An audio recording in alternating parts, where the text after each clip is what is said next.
ਕਿ ਜੇ ਮੈਨੂੰ ਮੇਰਾ ਲਾਈਫ ਪਾਰਟਨਰ ਲਾਇਲ ਮਿਲਦਾ 50,000 ਰੁਪਇਆ ਮਹੀਨਾ ਵੀ ਕਮਾਉਂਦਾ ਆਮ totally satisfied in my life. So ਮੈਨੂੰ ਹੁੰਦਾ ਕਿ ਯਾਰ ਮੈਂ ਉਹ ਬੰਦੇ ਨਾਲ ਰਲ ਕੇ ਆਪੇ ਕੁਛ ਨਾ ਕੁਛ ਕਰ ਲੈਣਾ। That's it. ਜੇ ਨਾ ਕਮਾਉਂਦਾ ਹੋਵੇ ਫਿਰ 50,000 ਤਾਂ ਕਮਾਉਂਦਾ ਜੇ 50,000 ਵੀ ਨਾ ਦੇਖੋ ਮੈਂ ਦੱਸਦੀ ਹੁਣ ਜਿਹੜਾ ਬੰਦਾ ਪੜ੍ਹਿਆ ਲਿਖਿਆ, ਜੇ ਮੈਂ ਗ੍ਰੈਜੂਏਸ਼ਨ ਕੀਤੀ, ਹੁਣ ਆਪਾਂ ਆਮ ਘਰ ਦੀ ਕੁੜੀ ਦੀ ਵੀ ਗੱਲ ਕਰੀਏ, ਉਹ ਲੋਕੀ ਜ਼ਮੀਨਾਂ ਦੇਖਦੇ ਆ, ਪੈਸਾ ਦੇ, ਮੈਨੂੰ ਤਾਂ ਕੁਛ ਵੀ ਨਹੀਂ ਚਾਹੀਦਾ ਭਾਵੇਂ ਕਿੱਲਾ ਵੀ ਪੱਲੇ ਨਾ ਆਉਂਦਾ ਹੋਵੇ। ਆਮ ਓਕੇ ਐਟਲੀਸਟ ਉਹ ਬੰਦੇ ਇੱਕ ਨਾ ਮੁੰਡਿਆਂ ਦੀ ਈਗੋ ਹੁੰਦੀ ਆ, ਉਹ ਵੀ ਬੰਦੇ ਦੀ ਹਰਟ ਨਹੀਂ ਹੋਣੀ ਚਾਹੀਦੀ।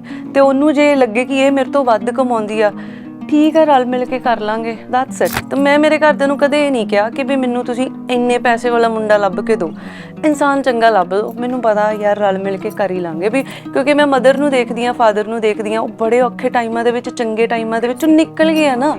ਤੇ ਵਾਈ ਨਾਟ ਅਸੀਂ ਵੀ, ਮੈਂ ਆਪਦੀ ਭਾਬੀਆਂ ਨੂੰ ਦੇਖਦੀ ਹਾਂ, ਮੇਰੇ ਭਰਾਵਾਂ ਨੂੰ ਦੇਖਦੀ ਹਾਂ, ਉਹ ਟੱਚਵੁੱਡ ਵਧੀਆ ਹੈ ਨਾ ਸਾਰੇ। ਤੇ ਮੈਨੂੰ ਹੁੰਦਾ ਯਾਰ ਮੈਂ ਵੀ ਕਰ ਲੈਣਾ।